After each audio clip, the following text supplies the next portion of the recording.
and you've been listening to the music of my friend and yours, who in the last 18 months has given us all so much. The late, great Buddy Holly, who died today, February 3rd, 1959, in a tragic plane crash which has shocked the nation.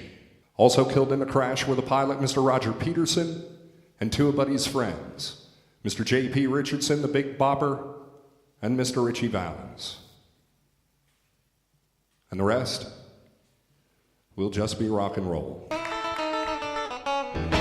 Well, that'll be the day when you say goodbye. Yes, that'll be the day when you make me cry. You say you're gonna leave, you know it's all right, 'cause that'll be the day when I die.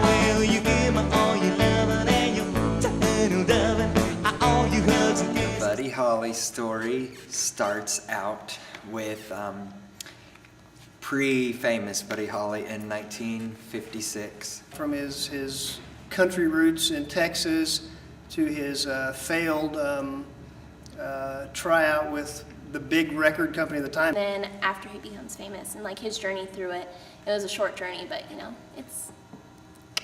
There's enough scene work in the show to get you through the important parts of Buddy Holly's life, and still gives you the essence of his friends, his marriage, the type of producer that he was. He had such a brief, shining career, less than 3 years before his untimely demise, and he is literally credited with creating what we know as rock and roll today.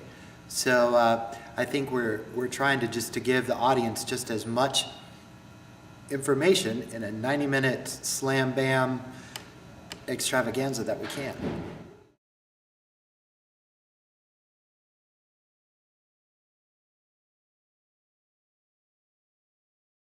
It was important for us to find the essence of Buddy Holly in the actors that we had audition for the show, and we were so fortunate that we had Clayton Avery audition for the show. I am Clayton Avery, and I will be playing Buddy Holly.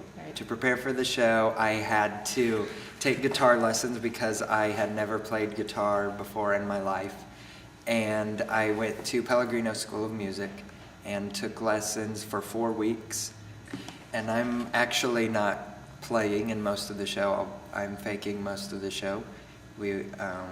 Kyle Noctegal, who is a senior at Glendale, is actually playing.